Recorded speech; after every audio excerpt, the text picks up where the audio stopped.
नमस्कार, मैं हूं नीलू।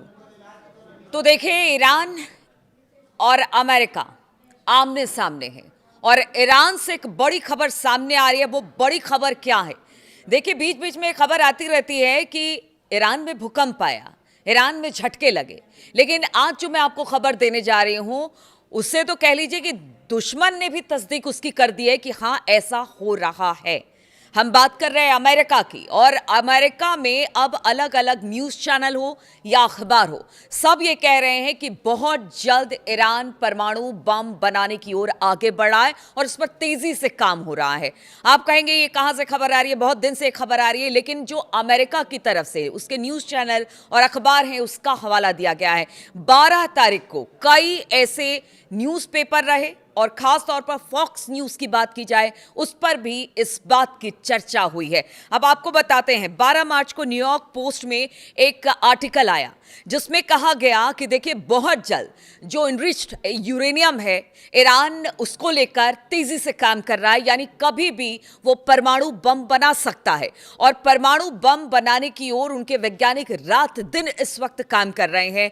और अमेरिका जिस बात को कह रहा था कि उनके परमाणु कार्यक्रम को रोक दिया जाएगा, जो इनरिच यूरेनियम है उसको खत्म कर दिया जाएगा, इसे बाहर भेज दिया जाएगा, उसी पर बातचीत शुरू हुई थी। बाद में ये बातचीत का दायरा लगातार बढ़ता चला गया, लेकिन वो बात पीछे छूट गई। लेकिन ईरान ने उसको नहीं छोड़ा है, क्योंकि ईरान को भी पता है कि आज जिस कंडीशन में ईरान है और लगातार इजराइल और अमेरिका उस पर हमला कर रहा है, अब इस बात की जरूरत आ गई है कि जो ईरान है वो परमाणु बम से लैस हो जाए। और इसी को लेकर एक बड़ी खबर सामने आ रही है कि बहुत जल्द ईरान, जो भी उसके काम थोड़े बहुत बाकी हैं, क्योंकि इस तरह की खबरें दुनिया भर से आती रहती है, अलग अलग जानकार हैं, डिफेंस एक्सपर्ट बताते हैं कि बहुत आगे परमाणु कार्यक्रम में ईरान निकल चुका है। अगर 12 दिन पीछे युद्ध की बात की जाए जो जून के समय में हुई थी, उसमें कहा गया था कि उनके जितने न्यूक्लियर ठिकाने हैं ईरान के, उनको ध्वस्त कर दिया गया। दावा इसी तरह से किया गया अमेरिका की तरफ से, लेकिन फिर क्या जरूरत पड़ी कि इस तरह से युद्ध छेड़ दिया।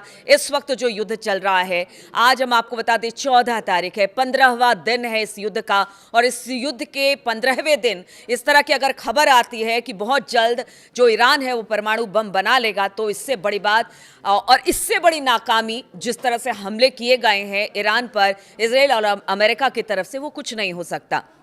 अब देखिए, कहा जा रहा है पिकेक्स माउंटेन है।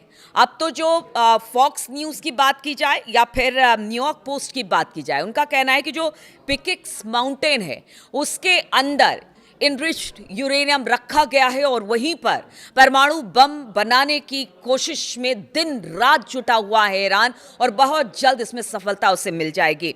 अगर फॉक्स न्यूज़ की बात की जाए तो उसने भी इस बात को कहा है कि बड़ी चिंता की बात है, अगर परमाणु कार्यक्रम में सफल हो जाता है ईरान, तो फिर आप समझिए कि पूरे मिडिल ईस्ट और उस क्षेत्र में जहां पर इजराइल का अब तक दबदबा रहा है, जहां पर अमेरिका का अब तक दबदबा रहा है, वहां पर ईरान का दबदबा हो जाएगा। और कहा यह जा रहा है कि जो पिकेक्स माउंटेन है उसके नीचे B2 बॉम्बर भी काम नहीं कर पाएगा। अगर B2 बॉम्बर से एग्जैक्ट लोकेशन पता लग गई तो भी इस जो न्यूक्लियर साइट है जहां पर काम चल रहा है उसे ध्वस्त नहीं किया जाएगा, क्योंकि बताया जा रहा है कि सिर्फ ये एक मामूली बंकर नहीं है, बल्कि किलेनुमा एक पूरा का पूरा क्षेत्र है जिसको ग्रेनाइट की कई मोटी परतों से बनाया गया है, जिसे भेद पाना बड़ा मुश्किल हो रहा है। तो इस वक्त बड़ी खबर हम आपको बता रहे हैं कि अगर परमाणु कार्यक्रम और परमाणु बम बनाने में ईरान अगर सफल हो जाता है, जिस तरह से खबर आ रही है कि दिन रात उनके वैज्ञानिक काम कर रहे हैं जितने इनरिच्ड यूरेनियम है उसको लेकर, तो फिर आप समझिए कि इससे बड़ी असफलता इजराइल और अमेरिका के लिए कुछ भी नहीं होगा। अब कुछ और खबरें हैं, वो भी आपको जल्दी से बता देते हैं कि किस तरह से ईरान इजराइल और अमेरिका पर हमले कर रहा है। और उधर अगर अमेरिका की बात की जाए या फिर इजराइल की बात की जाए, तो वो भी तेहरान को निशाना बना रहा है, क्योंकि तेहरान में भी तबाही बहुत हो रही है। इसलिए बात दोनों जगह को होगी, क्योंकि दोनों जगह पर तबाही मच रही है। अलग अलग, मतलब या तो अमेरिका के ठिकाने कह लीजिए, इजराइल कह लीजिए, या फिर तेहरान कर लीजिए, हर जगह इस वक्त तबाही का मंजर देखने को मिल रहा है। लेकिन ईरान इन सब पे भारी पड़ा है। हम आपको बता दें, ईरान, इराक, बहरीन, फ्रांस की खाड़ी, यूएई हमला लगातार ईरान का जारी है। हॉर्मुज इस वक्त अब भी ईरान के टारगेट पर है, बिना पूछे वहां से कोई जहाज निकालकर नहीं ले जा सकता है।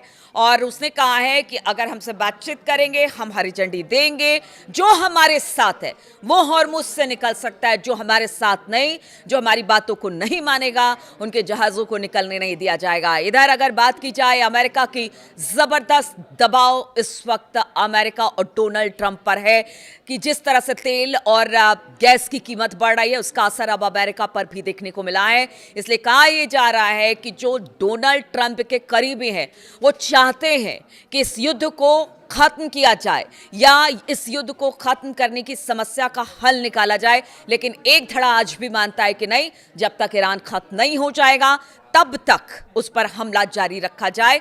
ये दो धड़े बटे हुए हैं इस वक्त व्हाइट हाउस में।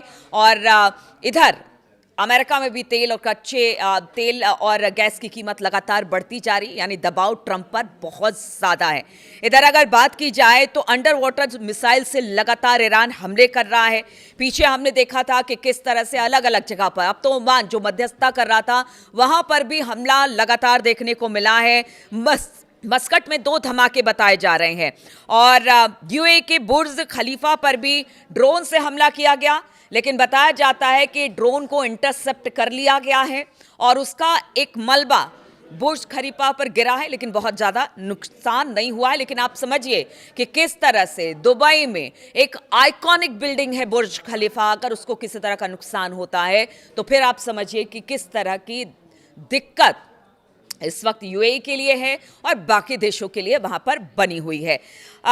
इसके अलावा हम बात कर रहे थे कि कुछ ड्रोन भी गिराए गए हैं। इसके अलावा जो एयरक्राफ्ट डुबाया गया है, कुछ बताया जा रहा है कि कुछ एयरक्राफ्ट पर भी हमला किया गया है, जिस तरह से मस्कट की बात हो रही है।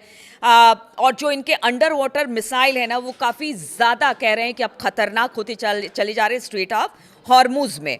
और एक और खबर आपको बता दें कि देखिए अब जो डोनाल्ड ट्रंप है वो कुछ कर तो पा नहीं रहे हैं, तो अब जो मुज्तबा खामनेई है, मुज्तबा के खिलाफ उन्होंने इनाम घोषित कर दिया है कि जो उन्हें मारेंगे, और उसके अलावा 10 और ऐसे नाम दे दिए हैं कि जो उनको पकड़ेगा या मारेगा, ठिकाना बताएगा, उसको करीब करीब 10 मिलियन का इनाम दिया जाएगा। तो अब ये स्थिति आ गई है अमेरिका की कि इनाम की घोषणा करनी पड़ रही है अमेरिका को। तो ये कुछ खबरें हैं जो कि लगातार ईरान, इराक, क्योंकि देखिए अब इराक के बॉर्डर पर भी हमला हो रहा है, बहरीन में, फारस की खाड़ी में, इन सब जगहों पर हमला हो रहा है। ओमान में भी अब रह रहकर हमला हो रहा है क्योंकि ओमान मध्यस्थता कर रहा था, लेकिन अब ईरान का कह रहा है कि उसे सब पता था, मध्यस्थता कर रहा था तो उसे पता था कि स्थिति क्या है क्या नहीं है, और इसी को लेकर वो कह रहा था कि देखिए बातचीत का रास्ता अख्तियार किया जाए। लेकिन इसी बीच बातचीत ना होकर युद्ध की स्थिति आई, तो अब बताया जा रहा है कि ओमान पर भी हमला किया जा रहा है।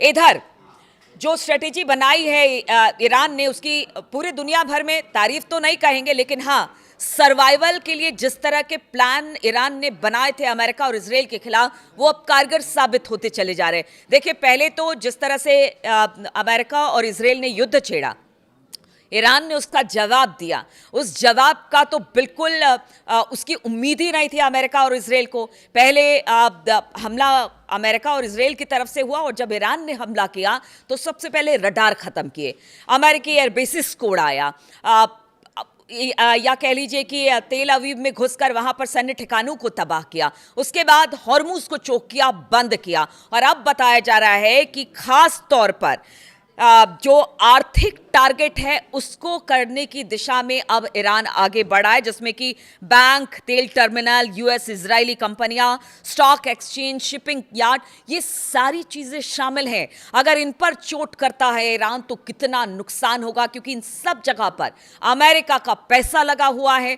बैंकों की बात की जाए तो उसमें कई ऐसे बैंक हैं, HSBC, सिटी बैंक हैं। इसके अलावा अगर बात की जाए तेल टर्मिनल, यूएस और इजरायली कंपनियां, तो आप समझिए कितना नुकसान हो रहा है। इसीलिए ईरान कह रहा है कि भागे यहाँ से, वरना इतनी तबाही मचाएंगे जितनी तो आप लोगों ने सोची भी नहीं होगी। तो एक एक कर स्टेप करके आगे बढ़ा है ईरान, और अब अमेरिका को लग रहा है कि शायद उसने बड़ी गलती कर दी है ईरान के साथ युद्ध छेड़कर।